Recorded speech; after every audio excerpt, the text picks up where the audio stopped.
All right, guys, we're talking about brand spanking new fragrances that I've recently discovered, and I want you guys to know about them. Most of these are fairly new releases.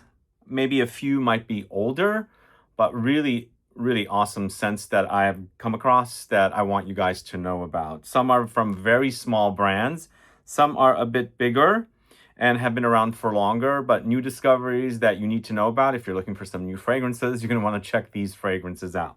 I'm going to start out with the first fragrance, which I've spoken about a couple times already in a few of my fragrance deals videos. This is a fragrance I blind bought from the discounter, which is actually priced around $300. It's Gritti's Muskaria, and it's currently around $160, and I highly recommend this one if you're a fan of fragrances like Musk Ravageur, but one that goes into a bit more of a resinous direction. The amber in this, yeah, it does remind me of Musk Ravageur, but there's musk. Musk develops a little later. For me, it's more amber up top. And this is, I think, a bit more like an amber that's similar to Maître Parfumeur Gantier's Ambrette, but definitely going into a more smoky direction. Very long-lasting fragrance. Once you put it on, the musk develops after the amber settles a little bit.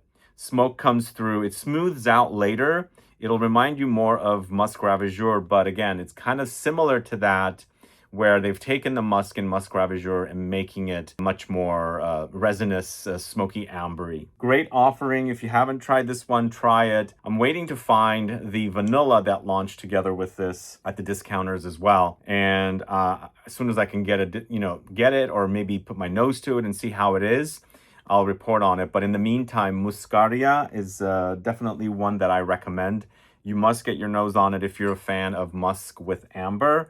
But just imagine if you've already worn Musk Ravageur, but you want it to be more resinous, smoky, ambery, this is the one you need to try. But let's move on to a brand called Prann Parfum with a fragrance created by Dominique Ropillon called Notre-Dame de Paris. This one right here. So I actually just featured this in my Dominique Ropillon deep dive video, and it's something you must get your nose on. Oh man, it's delicious. It's vanilla, cream, vetiver, rum, labdanum, olibanum, cinnamon, black pepper, rose, cocoa shell. It's almost like, as I was mentioning in the video, like roasted chestnuts made into a cream.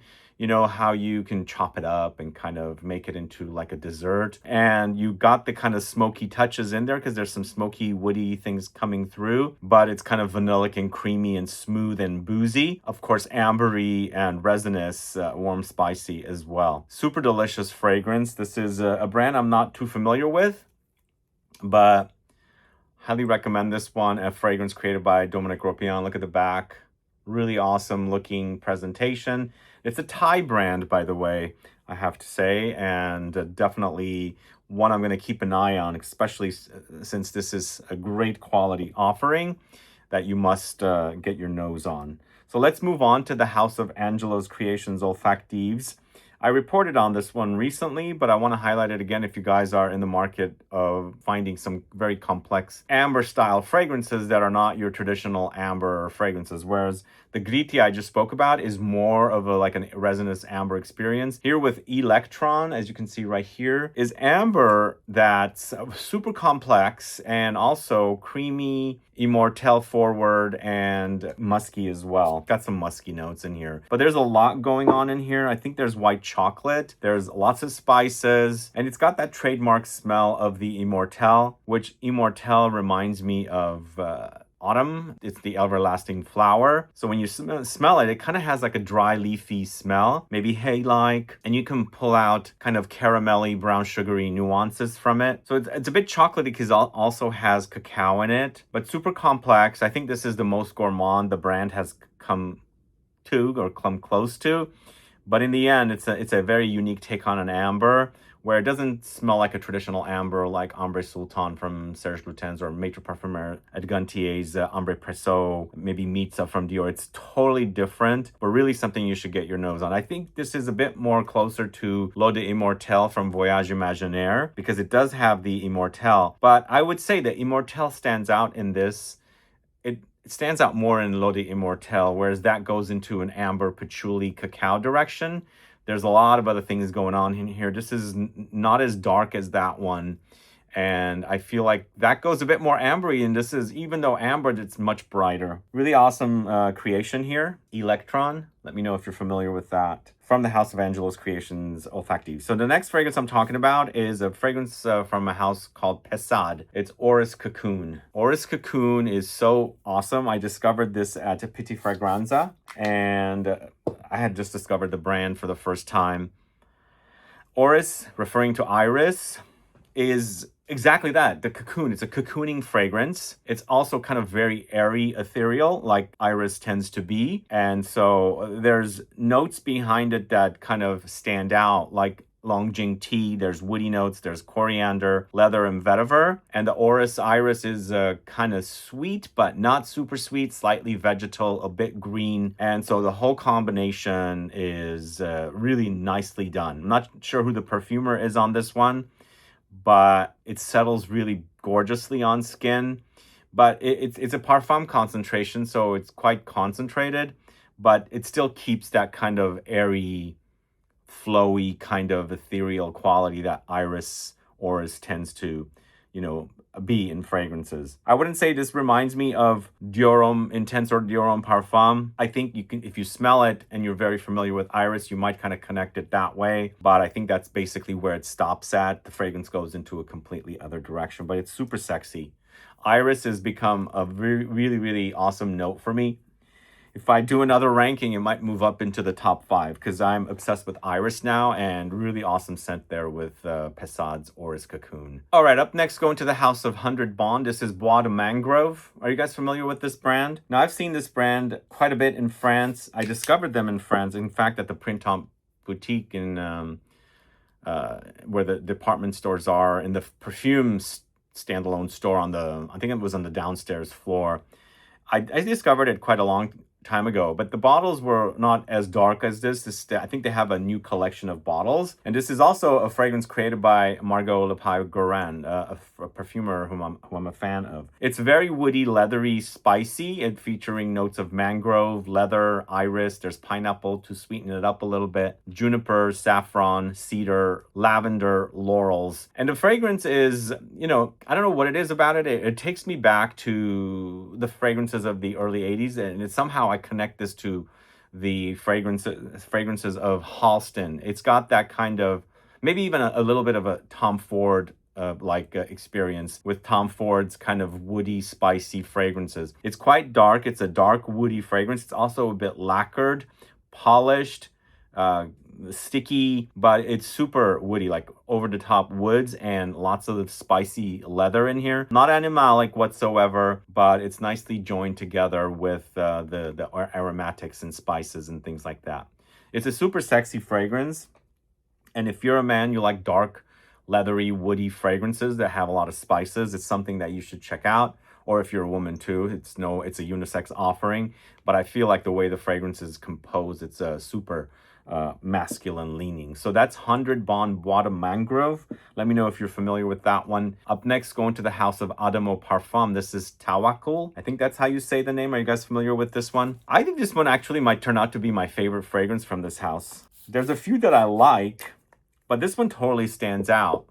Really stands out. It's a tonka forward fragrance, lots of tonka beans, but there's also amaretto, there's cardamom, leather, there's oud, but something about it is so familiar, it's addicting that way. I'm reminded of something that I've smelled before, but even getting past that, because I can't figure out what it is, the tonka in this is so creamy. Like, imagine chopping up the tonka beans and making it into a paste, mixing in some liquid, something syrupy, and the texture is kind of creamy, smooth, but a bit more granular. Like, it smells really great. It's not super sweet. It's not like a over-the-top gourmand. It's a bit leathery, super spicy, a really nicely done fragrance, I think. It's long-lasting, and it smells super delicious. And like I said, I think it's definitely turning out to be my favorite from the house. Let me know what your thoughts are. Tawakkul, add a comment below. Up next, a fragrance from the house that you probably have not heard of unless you like a lot of indie fragrances. It's a brand called Heart and Hetty Rock and Roll Circus. for the patchouli lover. You a patchouli lover like me? If you are, definitely check this one out.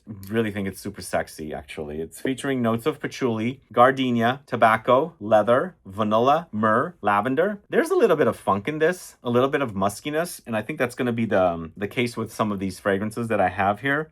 There's some funk, and I like that about this one. It's boozy, it's dark, it's not necessarily super chocolatey, but there's definitely a boozy effect and a slight musky undertone that's in here as well that kind of pushes the fragrance along to give it a bit more of a vintage feel. I love the way it smells on me. It projects really nicely. It's patchouli, as I said, so patchouli always tends to do that.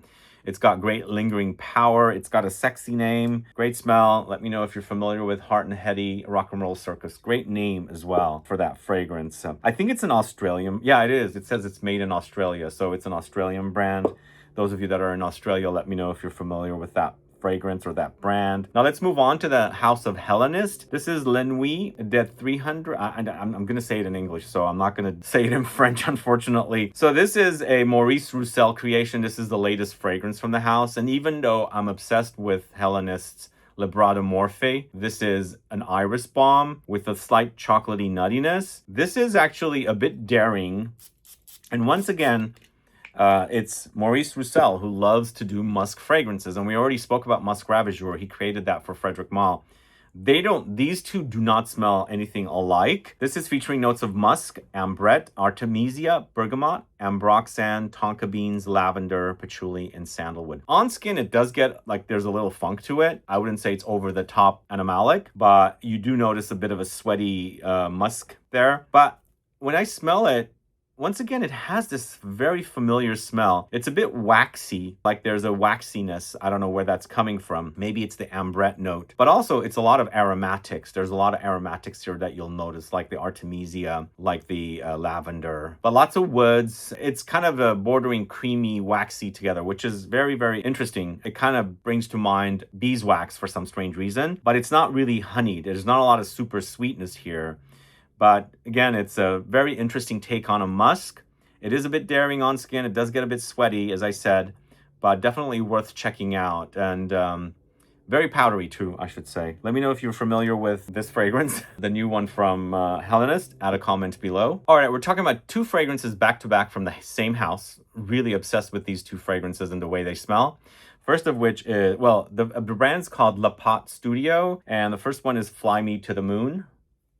Kind of vintage-esque bottles, as you can see here. So let's talk about Fly Me to the Moon. Great name, super delicious gourmand. It's chocolate. It's so yum. Bit boozy, kind of a thick take on something like Fève Gourmand from Guerlain, but I wouldn't say it's identical. It doesn't have that fruity booziness, but it is boozy. Once you get past that, like that fruity booziness that exists in Fève Gourmand, this kind of reminds me of that. It's very chocolatey, but also it acts a bit like there's coffee grounds thrown in or sprinkled on top of the chocolate as well. And yeah, it does have that fruity booziness, but not like the way the Guerlain is. I think the Guerlain also has like a rose note in there. This does not have that, but super cozy, really delicious, thick, creamy, gooey, kind of fluffy chocolate with, booziness and a sprinkling of coffee on top. Really awesome scent. Let me know if you're familiar with the brand. It's La Pot Studio, Fly Me to the Moon. And then we've got Tobacco Lover from the same house. And this is tobacco that's not ashy. It's not the burnt tobacco. It's the leafy. But it is drizzled with a lot of honey. It's got a lot of honey drizzled on top. Oh man, it's good. So, so good. You can smell that kind of musty, dry, leafy, the tobacco, and then it's drizzled with the honey. So you've got that smell. Like just imagine the tobacco leaves drying and somehow you've spilled a bucket of honey on top of it. So it's sweet, but there's a lot of tobacco leaves there. It's kind of winning out. And of course, it's kind of blending together to smooth out to create a really wonderful tobacco fragrance. There's some spice in here. Of course, it gets very woody and of course, ambery as well. But to me, it's the combination of the overdose of the tobacco leaves with the honey. It really smells like just when you open up a box of cigarettes or like really expensive cigars, it hasn't been burned. just imagine that with the smell of that with honey, like a sweet honey. Really super gorgeous. Tobacco Lover from Le Pot Studio. Now there's a brand called Anomalia. It's called Samum. This might be a bit polarizing of a smell, but this one also has some musk. I think the theme here is a bit musky. This is a bit dirty smelling, but it's cleaned up. The dirtiness has been smoothed over, cleaned up. This has leather, osmanthus, cinnamon, saffron, praline, patchouli, papyrus, oak moss, rose, and incense. To me, it also has a bit of a vintage vibe, but you get the rose, you get the leather for sure. It's a slightly bit fruity with the osmanthus, very warm, spicy, but on the skin, there is a funk, there is a musk, and acting a bit vintage-esque to me. That's kind of polished and cleaned up to be more modern. I don't know if you guys are familiar with this house. Let me know. Anomalia. I'm sorry, Anomalia is the name of the brand. Samum is the name of the fragrance. Up next, going to the house of Maison Incense. This is an older fragrance in a new packaging. This is Cœur de Musk. Once again, it's musk. This is a musk that's kind of in the styling of Musk's Kubla Khan, maybe Sadonaso, and maybe a bit subdued take on Filthy Musk. It's dirty, but it's so super sexy. I mean, it's dirty, but it's covered up nicely, bright enough to kind of cover up and give it a slight sweetness and also a little bit of floral touch as well. It's sweet and honeyed, but it's not as sweet like the tobacco. It's not as sweet as that, but there's definitely sweet notes, honeyed notes in here. But oh man, the wearing experience of this one is so super sexy. Really, if you're a musk lover, you must get your nose on this one. Again, I think the fragrance has been around since 2016, but they've moved it into a bottle like this. It's good. It's good. It is daring. I would say if you're put off by musk fragrances like Musk's Kubla Khan, stay away. But if you love those sexy musks, you must get your nose on Cœur de Musk from the house of Maison Incense. Up next, going to a house called Lepac, and it's a fragrance called Delusions of Grandeur. Are you guys familiar with this house? It's a tobacco fragrance once again, featuring notes of amber, sandalwood, tobacco, rum, apricots, musk, jasmine, leather, saffron. I like the combination of the tobacco and leather. I think it's really nice here. It's leathery and also, of course, tobacco. And once again, it's not ashy tobacco. It's more leafy, and it's also super creamy. Like the sandalwood in here is so pretty, like very potent. And so you've got this kind of very creamy, smooth base and gives it a very comforting vibe. But along the way, you got boozy fruits in here as well. And the combination is smooth, super smooth. Light florals come in. The musk comes in as well. But for me, it becomes kind of a leathery take on a very woody, boozy tobacco. I wouldn't say it's super gourmand, but I guess it's kind of bordering gourmand, but I wouldn't say it's super gourmand. All right, I've already done a video on the Sultan Pasha Perfumes fragrances. If you haven't caught that, there's actually two. One for the reveal way back in March of last year, and then one towards the end of the year doing an actual review of the fragrances. But I do want to highlight one of my all-time favorite from the house. It's quintessentially amber. And I also want to say we did feature Joyeux in our mystery box. And so if you have gotten the mystery box, you would have gotten a tease of, or the idea of what the fragrances are like, a bit vintage. And quintessentially amber is definitely one of my favorite releases from last year. If you haven't got your nose on it, you should. It's so good. But to me, it's a very sandalwoody take on amber. It's featuring citruses, aldehydes, spices, rose, amber, labdanum, benzoin, styrax, musk, patchouli, vetiver, sandalwood. It is one of the best smells ever. It's just super awesome. And to me, it smells like Mysore sandalwood, I keep saying in videos. And I've also mentioned how, for some reason, this reminds me of Samsara from Guerlain. But I think it's just the Mysore sandalwood idea just is so prominent in this. Maybe it's not utilizing this note. It's just sandalwood. But maybe it's the blending of the notes together that kind of creates it. But it's super spicy, slightly bitter, slightly medicinal, but over the top creamy and smooth. Makes for a really great wearing experience.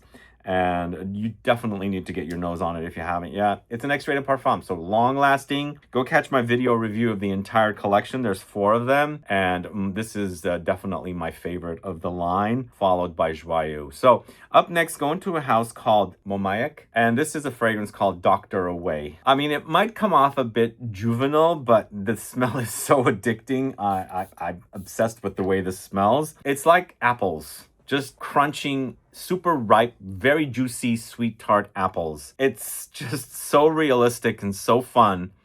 I mean, the smell is just really addicting. Like you're literally in an apple orchard and there's a lot of chopped up apples and it's very fragrant.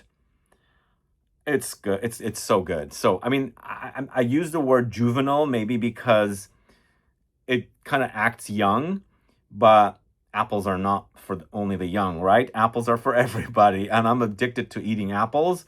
And this stuff really, really is so much fun. I love the name too. It's Doctor Away. So eat an apple a day to keep the doctor away, right? Very, very clever name. Check that out if you can. I highly recommend it. Up next, going to the house of Agatho Parfum. This is Veti. This was actually in our mystery box. Let me know if you discovered it. Really super gorgeous bottle, as you can see. This is actually a fig fragrance. Very unique take on a fig fragrance. And it also features quince. There's lemons, amber, saffron, myrrh, tolu, oud, and cedar. So it's taking the idea of a fruity fig and a fruity quince fragrance into more of a resinous, ambery, and, you know, oudy kind of woody direction. Slightly leathery as well, because we do have some saffron in here, but it starts off very fruity, and then it eventually develops to become something more adventurous, a bit more daring with the idea of ambers, resins, balsams, oud, and woods. It's quite delicious. Really wears lovely on skin. Agatho, called Veti. Let me know if you're familiar with that. And I'm also highlighting 3 fragrances from this brand. It's Mezzel, which was actually featured in our Scent Club kit. You might have either received Date Opaline or Dat Opaline or Menthe Environt. Somehow I had the idea it was going to be just one fragrance, but we had 50-50% of each of those samples. So let me know which one you got and what your thoughts are. We're going to talk about Date Opaline first. It's focused on dates, and if you like dates, definitely a fragrance for you. I like the way the fragrances are composed. They're super thick and dense for eau de parfum fragrances, and this is featuring notes of date accord, vanilla, milk accord, cinnamon, benzoin, ambroxan, neroli, pink pepper, and fir balsam. But man, they've really done a great job with this one. The dates are there. It's sticky, kind of gooey, a bit honeyed, but fruity. But, you know, it's the kind of fruit that is not super fruity, like the Doctor Away. Super juicy, fruity. This is more like an amber fruit because that's how dates come off to me. It's a bit smooth and creamy as well because of the milk accord, but it does get vanillic, ambery, and spicy when it's drying down. Really delicious. A great house to check on if you can. Hopefully they'll get some distribution or somehow release their fragrances in the States. And I'm going to have 2 more to talk to you about. So this is the second fragrance that was featured in a kit. So just remember, we had a 50-50 of both samples. So some of you got the Menthe Environt, and some of you got the Date Opaline. This was the mystery box that we did last December. The mint is a bit more fresh, but definitely green and herbal. And again, great creations. I believe the brand works with perfumers at Man, and the 3 fragrances I'm talking about today here are really super solid. Menthe Environt features notes of Moroccan mint, violet leaves, absinthe, mineral amber, myrrh, benzoin, and cypriol. So eventually it does get minerally and ambery when it's drying down, but you've got a realistic mint note up top, and it's also kind of mixed with the absinthe note, so kind of green. It takes on a green characteristic with the violet leaves as well. Also kind of green and ozonic, crisp, fresh. Oh man, it's good. It's really good. I think the date is more of an autumn-winter fragrance. For me, the Menthe Environt is more of a summer and autumn fragrance. It's super delicious. And the third one, which you probably don't know yet, is Café Defendu. This is also super solid from the house. It's coffee beans, cacao beans, tonka beans, vetiver, amber woods, cannabis, incense, and pink pepper. So this one does remind me the idea of Cosé by Pierre Guillaume, where he mixes chocolate and cacao with cannabis. On the other hand, this is coffee and not necessarily a lot of chocolate, but this does feature cacao beans as well. And it's a kind of a gourmand that's green and, you know, camphor leaning. Eventually it settles to, you know, spices, woods, and amber. But again, the combination of the coffee and the cacao with the green camphorous or camphor leaning cannabis note, bitter, is really super exciting. So that one's Café Defendu. Let me know if you're familiar with that. Up next, this has been out for a bit, but I'm just getting my nose on it and I really, really enjoy it. It's Polish Potatoes from Boho Boko. Yes, Polish potatoes. That's an interesting concept for a fragrance, but I think the reason I like this one is because it's an earthy take on patchouli. So it has notes of earthy notes, patchouli, potatoes, beetroots, leather, amber, oud, cloves, benzoin, vanilla. So it eventually gets kind of sweet, vanillic, ambery when it's drying down, but along the way there's you know, the warm spices here. And the idea of mixing earthy notes with patchouli is really, really awesome. Sarah Baker did it with Prism Head, although this is not as challenging as Prism Head, although the idea sounds like it can be, but it's not. It's definitely a very wearable earthy take on patchouli that eventually settles to something ambery, slightly sweet, and then dry down and warm spicy. If you haven't tried Polish Potatoes, do recommend it. I actually recently featured their Oriental Saffron in a saffron focused fragrances video, but this is also really, really great. Check that out. And last but not least, I've got two fragrances from the same house. Once again, we're going back to Thailand. We have My Sweetest Taboo and Not Me, Not You, But Everyone from the house of the Perfume Sanctuary Museum. Are you guys familiar with this house? Let me know, add a comment below. Let's start with My Sweetest Taboo. Features notes of neroli, rum, dark chocolate, tangerine, patchouli, orange flower, honey, vanilla, vetiver, sandalwood, civet, and musk. Let me know if you guys want a video of the entire house. I mean, this fragrance is so yum. It's kind of vintage. I mean, I think when you look at it, it kind of gives you a bit of a vintage vibe. And it kind of acts like that too. It's slightly animalic. It's got a little musk and civet, but then again, it's floral and a little gourmand, you know? It's boozy, chocolatey, patchouli, and it's got a lot of citrus floral notes, sweetened up with the honey, and lots of woods. And then, of course, you know, you've got the civet and musk as well. Oh man, it is really, really great. But it's a bit vintage vibe. So be warned. But I highly recommend you guys get your nose on these fragrances. These are so, so awesome. Fell in love with the bottles and the smells. Those two are my favorite from the house. I think they have 5 or 6 fragrances, something like that. 5, I think. So My Sweetest Taboo, yum. Really, really yum. It's a very smooth, very, very smooth fragrances. Like they're done like very, very professionally. I don't know who the people are behind the brand, but worth checking out. And the last fragrance I'm going to talk to you about from the same house, it's Not Me, Not You, But Everyone. Let me know if you've gotten your nose on these fragrances. What are your thoughts? Not You, Not Me, But Everyone features notes of wine, whiskey, bergamot, bitter orange, rosewood, petitgrain, blackcurrant, white chocolate, wild honey, white ambergris, oak moss, patchouli, styrax. Once again, it's kind of boozy, but there's something about this fragrance that comes off green and smooth against kind of sweeter boozy notes. And even though you've got kind of very substantial notes in the dry down like ambergris, oak moss, patchouli, styrax, it's a very addicting smell. This one is not as vintage smelling, but then again it is. It makes me happy. These two fragrances make me super happy. They're so perfectly done. Very, very smooth. Totally worth checking out. Let me know if you're familiar with the Perfume Sanctuary Museum and the two fragrances, My Sweetest Taboo and Not Me, Not You, But Everyone. That one's a bit difficult. I have to always look and not screw up the name of the fragrance. But I did talk about 22 fragrances for you guys.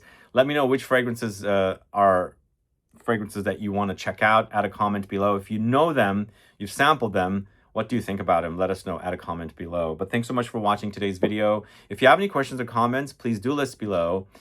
Please subscribe to the channel if you haven't yet. Click that bell icon, and please also subscribe to my shorts channel. I'm waiting to get to the 1,000 subscriber mark so I can start posting content there. I have it linked in the info box. And don't forget to give a thumbs up for this video. It'll help with the algorithm. See you guys later, guys. Bye-bye.